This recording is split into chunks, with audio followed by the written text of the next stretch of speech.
ಹೌದಪ್ಪ.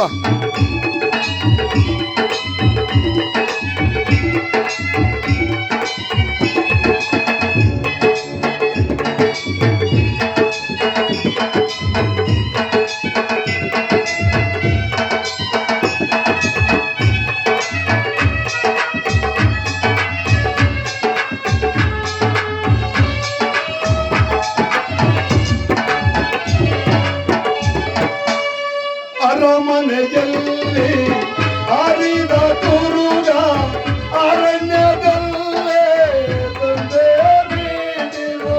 ಅಯ್ಯೋ ಪಾಪಿಯಾದ ವಿಕ್ರಮನೇ,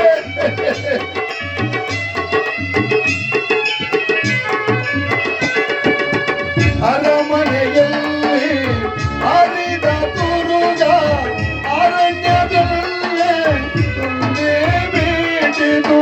ತಿರಗಿ ಮಾಯವಾಯ್ತು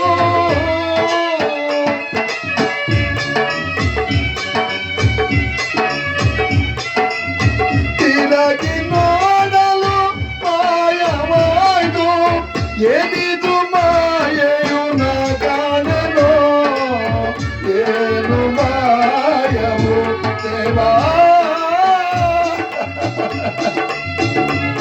ದೇವಾ ಶನಿದೆ.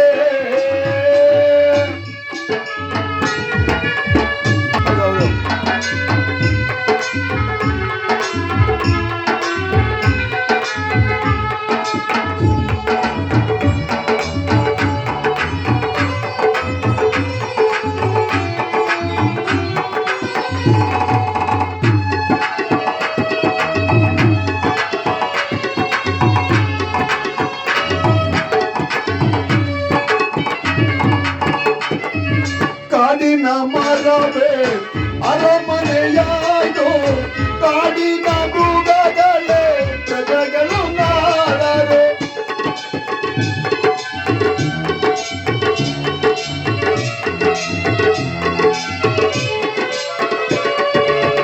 ಕಾಡಿನ ಮರವೇ ಅರಮನೆಯಾಯ್ತು, ಕಾಡಿನ ಮೃಗಗಳೇ ಪ್ರಜೆಗಳು ನಾಡರು. ಬ್ರಹ್ಮನು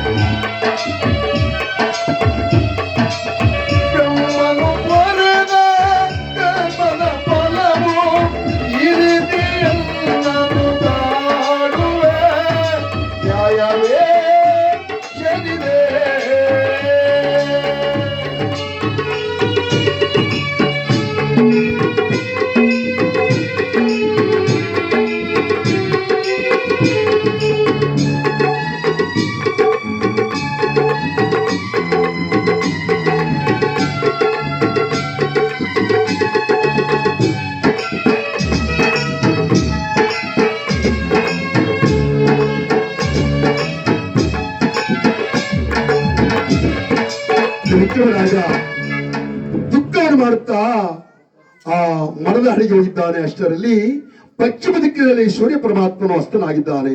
ಅಯ್ಯೋ ಪರಮಾತ್ಮ, ನಮ್ಮ ರಾಜನೀತಿಯಲ್ಲಿ ಕತ್ತಲಾದ ಮೇಲೆ ಪರಿಣಾಮ ಮಾಡಬಾರದು.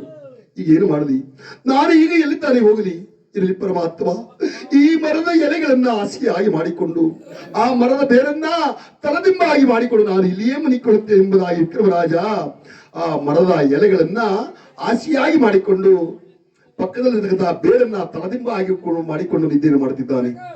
ನೋಡಿ, ಮುಷ್ಟನ್ನ ಭೋಜನವನ್ನು ಉಂಡು ಅಂಶತೂಲ ಮಂಚದ ಮೇಲೆ ಮನೆಗೆ ನಿದ್ರೆ ಮಾಡತಕ್ಕಂತ ವಿಕ್ರಮರಾಜ ಶನಿದೇವರನ್ನ ರಾಜನೀತಿ, ಅದು ಶನಿದೇವರನ್ನ ಬಯಲಿಲ್ಲ, ರಾಜ್ಯನೀತಿ ತಂದೆ ತಾಯಿಗಳನ್ನ ಕಾಡಿಸಿದ್ದ ಮಗನೂ ಒಬ್ಬ ಮಗನೇ ಎಂಬುದಾಗಿ ರಾಜನೀತಿಯನ್ನು ಹೇಳೋದಕ್ಕೋಸ್ಕರವಾಗಿ ಮಂದಿ ಮಾರ್ಗನ ಬಿಟ್ಟು, ದಂಡು ತಾಳ್ಯಗಳನ್ನು ಬಿಟ್ಟು, ರಾಜ್ಯ ಕೋಶವನ್ನು ಬಿಟ್ಟು, ಕಟ್ಟಿಕೊಂಡಿರ್ತಕ್ಕಂಥ ಮಡದಿಯನ್ನು ಬಿಟ್ಟು ಮಗನಾಗಿರ್ತಕ್ಕಂಥ ಕಟ್ಟಿರುವವರನ್ನು ತಂದು ಕಾಡಿನಲ್ಲಿ ಅನ್ನವಿಲ್ಲದೆ, ಆಹಾರವಿಲ್ಲದೆ, ಜಲಪಾನವಿಲ್ಲದೆ, ಘೋರವಾದ ಕಾಡಿನಲ್ಲಿ, ಸೊಳ್ಳೆಗಳ ಕಾಡದಲ್ಲಿ, ಆ ಕ್ರಿಮಿಕೀಟಗಳ ಮಧ್ಯದಲ್ಲಿ ತರಗಿನ ಮೇಲೆ ಮನೆ ಇರಬೇಕಂದ್ರೆ ವಿಕ್ರಮರಾಜ ಇನ್ನು ಎಂತ ಕಷ್ಟಕ್ಕೆ ಗುರಿ ಮಾಡಬಹುದು ಭಗವಂತ. ಇಲ್ಲಿ ಕತ್ತಲೆ ಕೌದಿ ವಿಕ್ರಮರಾಜ ಮನೆಗೆ ನಿದ್ರೆ ಮಾಡಿದ್ದಾನೆ. ಹಸಿರುವಾಣಿ ಸಪ್ತವಾಗಿದೆ. ಸೂರ್ಯೋದಯವಾಯಿತು,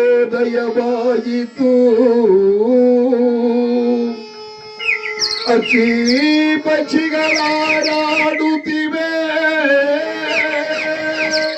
ಬೆಳಗಾಯಿದೆಳೆಯ ವಿಕ್ರಮ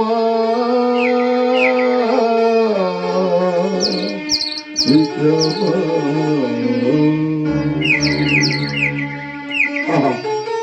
ಪೂರ್ವ ದಿಕ್ಕಿನಲ್ಲಿ ಸೂರ್ಯ ಪರಮಾತ್ಮನು ಅಸ್ತರಾಗಿ ಬರುತ್ತಿರೋನು ಇರಲಿ. ಇಲ್ಲಿ ಯಾವುದೋ ನನ್ನ ಪೂರ್ವ ಪುಣ್ಯ ಪ್ರಭಾವದಿಂದ ಯಾವುದೋ ಒಂದು ಸಿಳು ದಾರಿ ಕಾಣುತ್ತಿದೆ. ಆ ದಾರಿಯಲ್ಲಿ ಹೋದರೆ ಯಾವುದಾದ್ರೂ ಒಂದು ಪಟ್ಟಣಕ್ಕೆ ಹೋಗಿ ನಾನು ಉದರ ಪೋಷಣೆ ಮಾಡಿಕೊಳ್ಳುತ್ತೇನೆ ಎಂಬುದಾಗಿ ಆ ದಾರಿಯಲ್ಲಿ ಹೋಗ್ತಾ ಇದ್ರೆ ಆತನ ಹಿಂದಿನ ನೆನಪುಗಳನ್ನು ನೆನೆಸಿಕೊಟ್ಟಿದ್ದಾನೆ ವಿಕ್ರಮರಾಜ. ಬಯಸುವುದೊಂದು ನಡೆಯುವುದೊಂದು, ಬಯಸುವುದೊಂದು ನಡೆಯುವುದೊಂದು, ಆಸೆಯಲ್ಲ ವಿಫಲ ಎನ್ನ ಆಸೆಯಲ್ಲ ವಿಫಲ ವಿಫಲ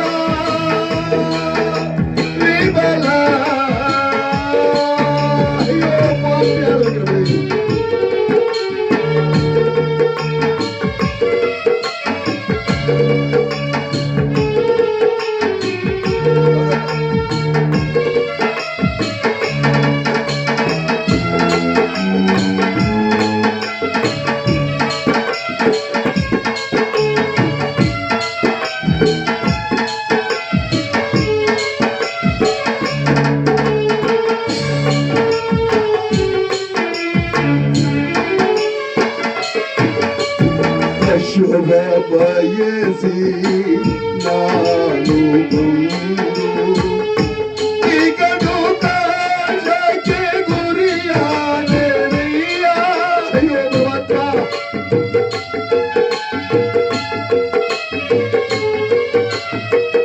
ಈಗ ದೂತಕ್ಕೆ ಗುರಿಯಾದೆನೆಯ.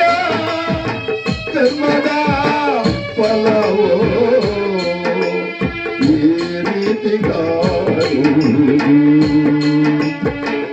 ಬಯಸುವುದು ಆಗುವುದೊಂದು, ಬಯಸುವುದು ಆಗುವುದೊಂದು, ಆಸೆಯಲ್ಲ ವಿಫಲ ಎನ್ನ ಆಸೆಯಲ್ಲ ವಿಫಲ ವಿಫಲ. ಈಶ್ವರ ಈಶ್ವರ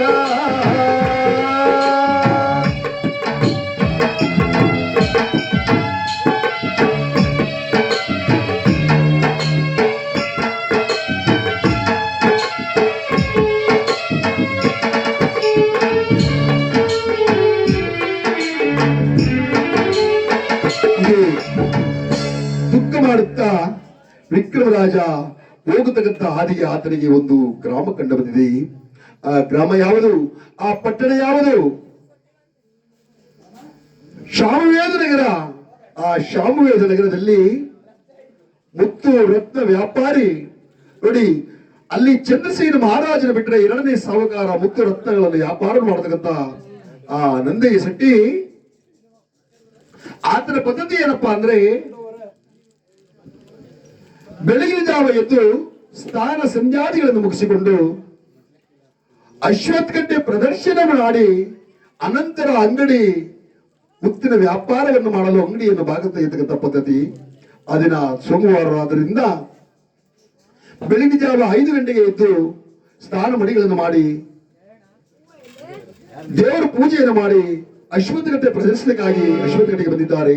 ವಿಕ್ರಮ ರಾಜ ಅಶ್ವತ್ಥಕಟ್ಟೆಯ ಬಳಿಯಲ್ಲಿ ಪ್ರಜ್ಞಾಹೀನನಾಗಿ ಚಿಂದಿ ಬಟ್ಟೆಗಳಿಂದ ಆ ಉಡುಪು ತೊಡುಪುಗಳಿಲ್ಲ, ಚಿಂದಿ ಬಟ್ಟೆಗಳಿಂದ ಮೈ ಕೈಗಳೆಲ್ಲ ರಕ್ತಗಳು, ಗಾಯಗಳು, ವಿಕಾರೂಪರಾಗಿ ಹುಚ್ಚನಾಗಿ ಬೆಪ್ಪನಾಗಿ ಬಿದ್ದಿದ್ದಾನೆ.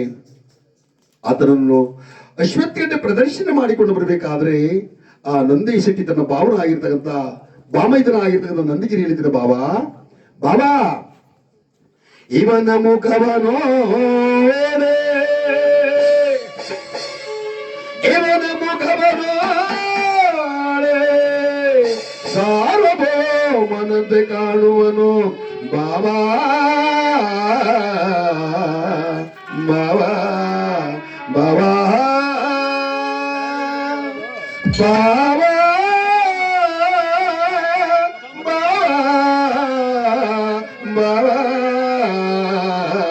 ಬಾಬಾ ಬಾಬಾ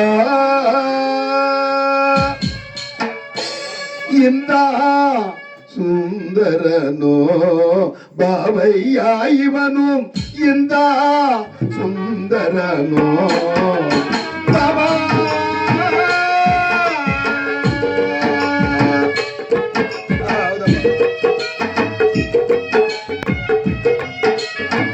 ಇವನ ಮುಖವ ನೋಡೆ ಸಾರ್ವಭೌಮನಂದಿರನೋ ಬಾಬಾ ನೋಡಿದ್ಯಾ ಇವನ ಮುಖವನ್ನ?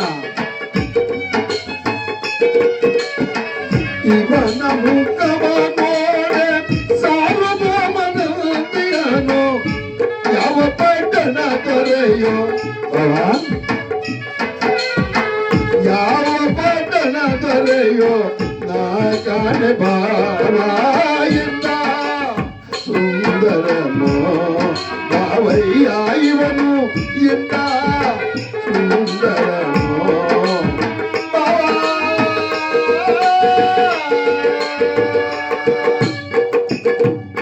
ಲಕ್ಷ್ಮೀ ರಮಣ ಗೋವಿಂದ, ಜಾನಕಿ ರಮಣ ಗೋವಿಂದ, ಜೈ ನಮೋ ಪಾರ್ವತಿ ಪದೇ ಮಹಾದೇವ ಶಂಭೋ. ಈಗ ನಂದೇಶ್ ಶೆಟ್ಟರು ಮನೆಗೆ ಹೋದಾಗ ನಂದೇಶ್ ಶೆಟ್ಟರು ಮುಷ್ಟನ್ನ ಭೋಜನ ಕೊಡ್ತಾನೆ. ಏನಾದ್ರೂ ಸ್ವಲ್ಪ ಪ್ರಸಾದ ಕೊಡಬೇಕು. ನಾನು ಹೇಳದ ಕೊಡಲ್ಲ, ಹೇಳ್ದಿದ್ದಾಗ ಕೊಟ್ಬಿಡ್ತೀನಿ. ಮೊಣಕ ತಿಂದಾಕ್ತಾರೆ.